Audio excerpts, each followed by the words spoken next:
If you're new here, hi, I'm Jonah, the host of Moving Women Forward community. Today, we have a special guest. It's called Sairan Aqwari. Sairan, you're going to correct me later if I pronounce it wrong.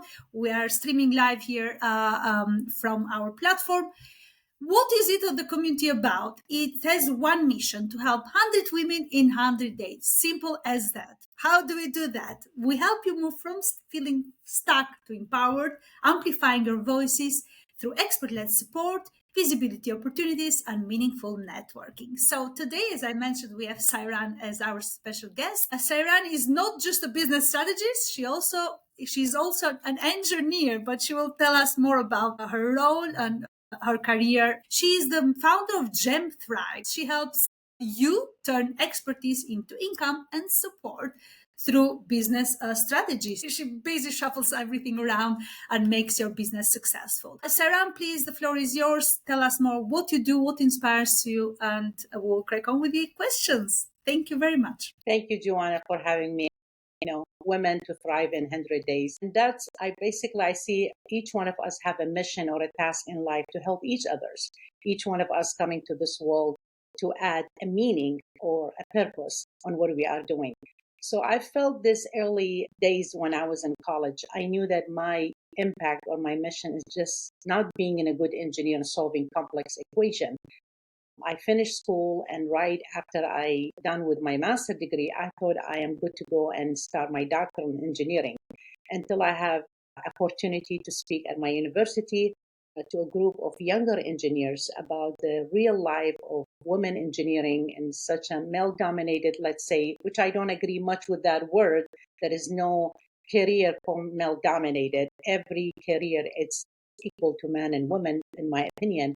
And I was able to speak with those young ladies, and I fell in love with mentoring and coaching.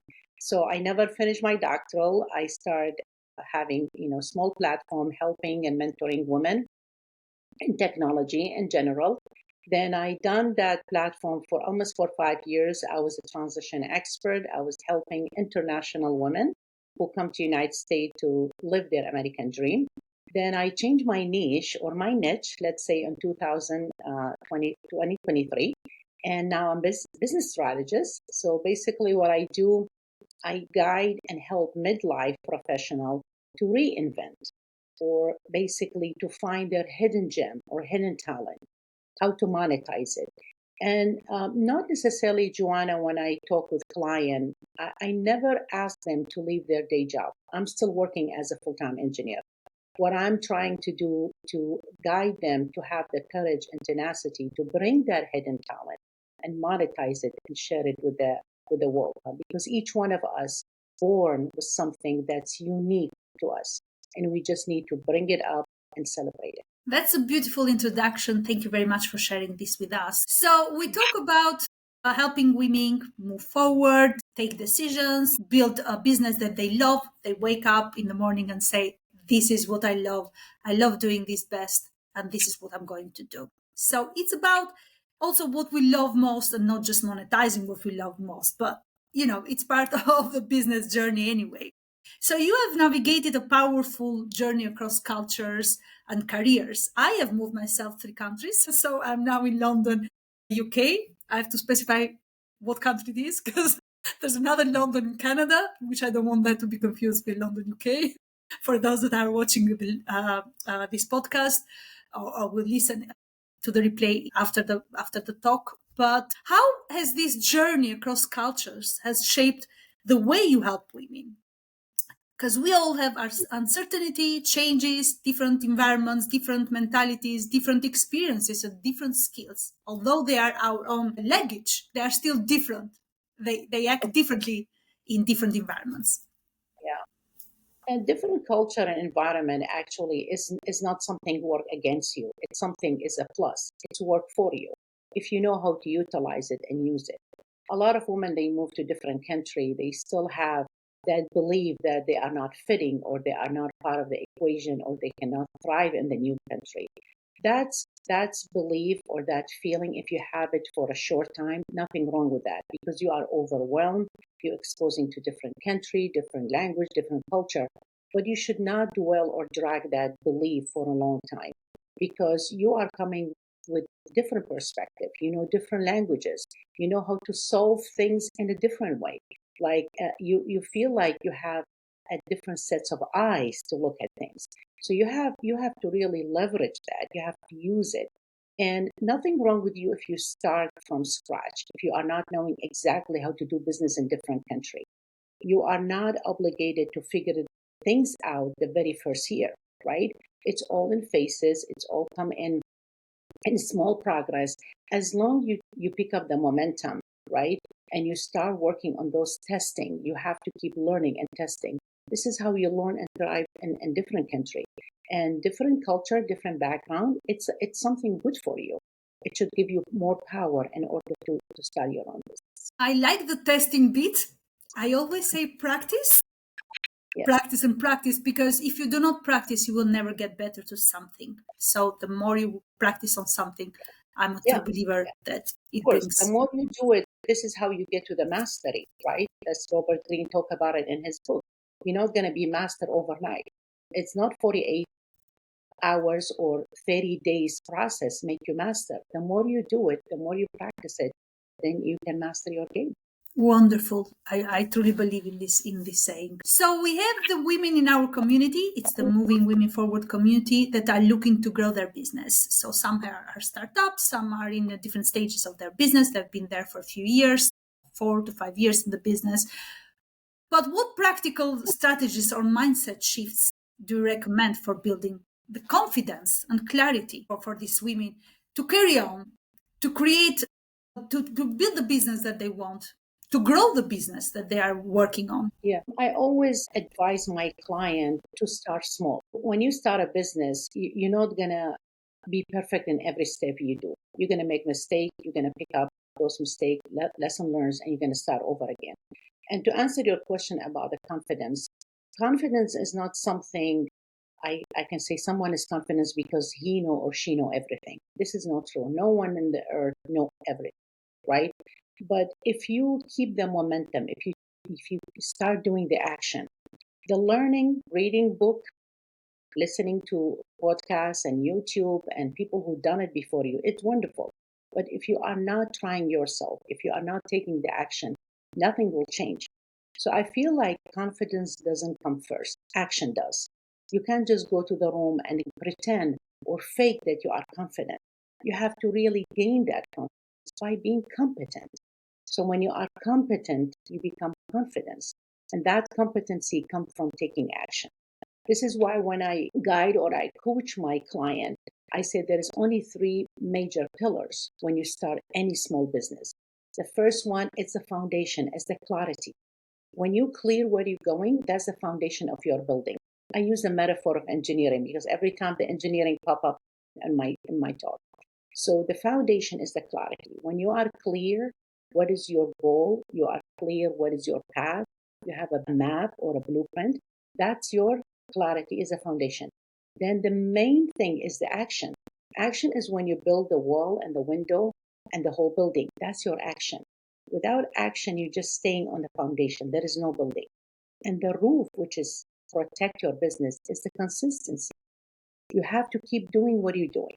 You can't just celebrate a small win and say, oh, I won in my business. I have 3 clients. I made a good amount of money. Then I'm a successful. You have to continue what you're doing. And that's how your business will thrive. This is how a woman know they can measure their success in business because they got the clarity, they got the action, which is foundation and the action, the building.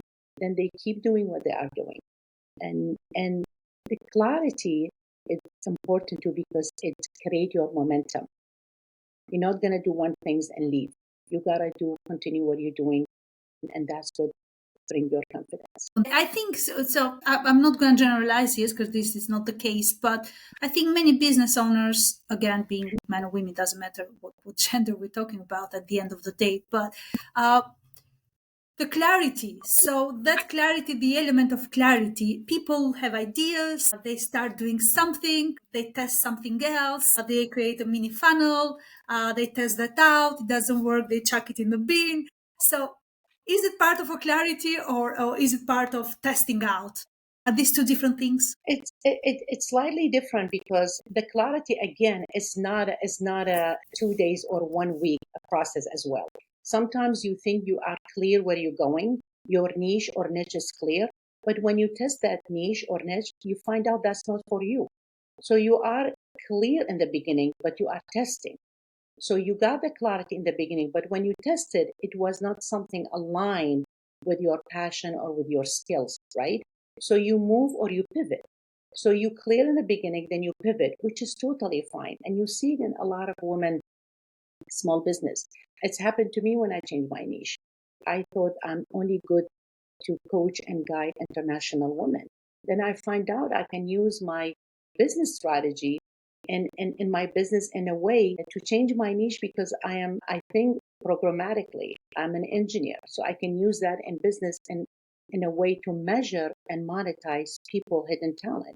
So I pivoted. A lot of people pivoted, not because they fell in the beginning, because they tested and it was not 100% aligned with their mission.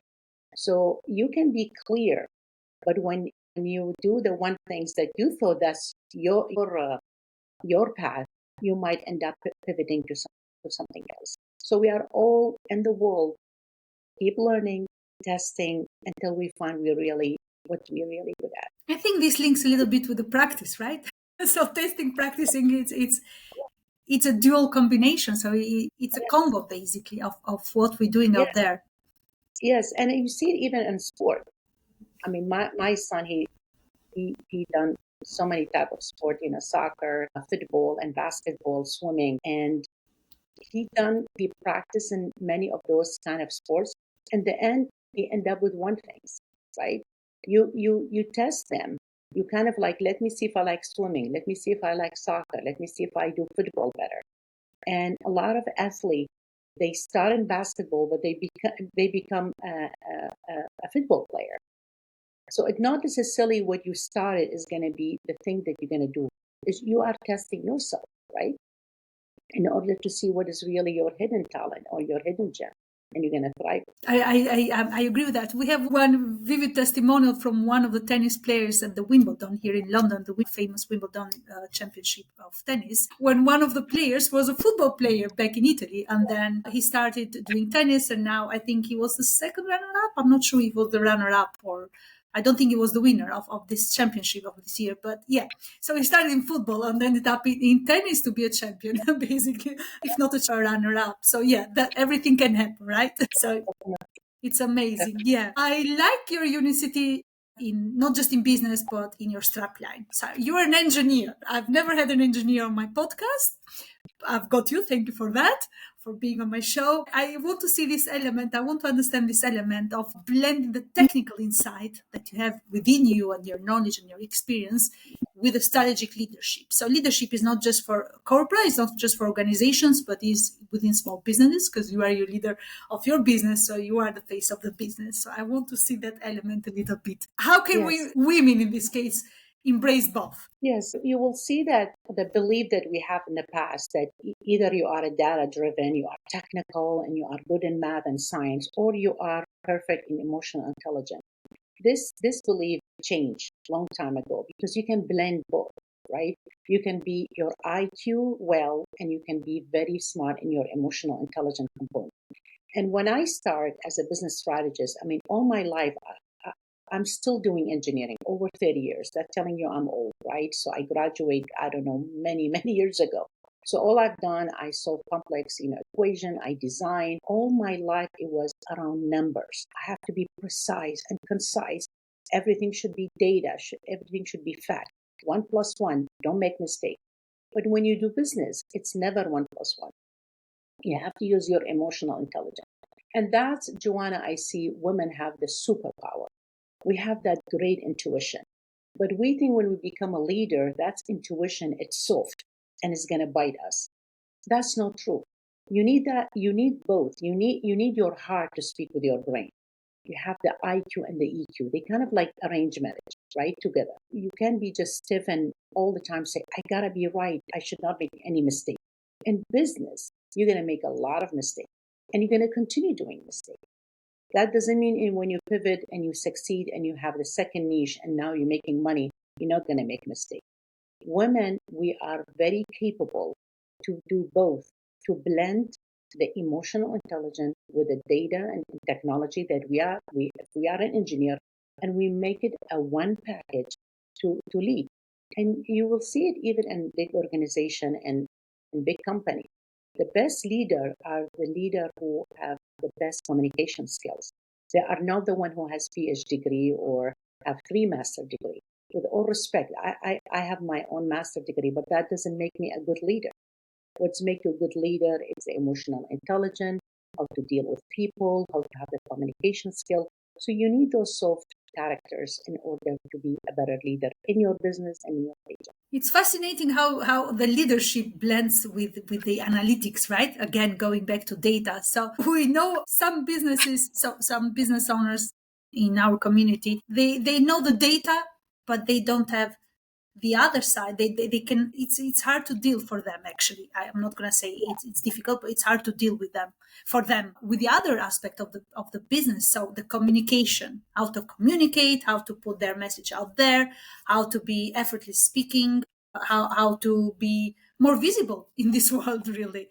And then we Yeah. have the other group of founders. It's not just a pattern, but it's not half and half, but we have those members that they are good at communicating, they are good at getting their message out there. But when it comes to data, they lack that element of data. Is it Yeah. because we are told you're either good at this or you're good at that? Yeah, that's the old belief. That's the old belief. That's what we thought. Either you are very good in science or you know how to speak on stage. But that's not the reality now. You will see a lot of people who are technically very competent and they have all kind of degrees and they are yet very good communicator and speaker on stage. That should not stopping you. And women, we are capable actually to thrive in that part because our intuition is very high. So we have to really monetize that and kind of take advantage of that. And again, you will see it at workplace. I mean, you will see it. You look at people's LinkedIn, and you think just by looking at their title, they do miracles. But when you work with them, they cannot put one line sentence communication with you because all they got is a degree. They are smart in book, but you need to be smart like what we see smart in real life, not just smart by reading book and having degree and credential. You need to know how to communicate with people and you know how to start a business and willing to fail because this is not an easy journey. You can have all kind of blueprint, you can have all kind of manuals, but if you are not willing to fail, if you are not willing to learn, your business will never thrive. Easy. I've spoken to many founders, not just inside my community, but also, in networking groups or in events and everything that surrounds us in terms of as business owners. And this other thing has come up, like, I'm not certified. This is one of the answers. I don't know if I'm good because I don't have a certification. I'm Yeah. not good if I have. I'm not talking about degrees here because, as business owner, you are not required to have any degrees, but certifications, yes, for some business owners, depending on the sector and the industry of their work. And yet again, this is the answer. I don't have a certification. I don't have a qualification to do what I want to, or I am doing. I'm actually doing because they're actually doing that kind of work. They are still helping people. So other, their clients. And this answer comes back again. I'm not Yes. qualified. Yes, we set those negative connotation and narrative to ourselves before we even try to start a business. Nothing wrong if you want to obtain another certification or another degree, that's a plus. But that should not stopping you to start. You just need to start. And as you go testing or practicing your business, you can go and get that certification. But that's not having that certification in your hand right now should not be the block that's stopping you. Because with everything going on, Joanna, you see how the technology is evolving. You see the AI. You see how people are building business every single day. A blink of eyes. By the time you get used to a system, that system changes the next day. So you need to cope. You need to adapt. That's the most important things in business. You have to adapt the change. You can't just say, oh, let me wait until I get this degree. Let me wait until I get my master in business. Or let me wait until I get additional 2 certification in order to blend in and be fit to start a business. You don't need none of that. Start now. As you go, you'll learn. And you can get the certification while you're going. And you can see it in professional and successful business women and men. They never wait. They jump. They figure things out. They jump into it. They go with the process. They take the phases bite by bite, and you get expert later. Absolutely that. Sairan, I have a question for you. Like, I think this is the last question because we're gone over with questions and this was not on the agenda. But thank you Yeah. for giving us the insights and your expertise on the topic. So the last question I have actually is, do you have one tip? I know you've shared many, but one top tip for business founders who are looking to grow their business in terms of business strategy and what to tackle first? Very important question. I can just summarize it in one thing, which I said it, I think, a few minutes ago. For any business to thrive and to succeed, you just need to keep going.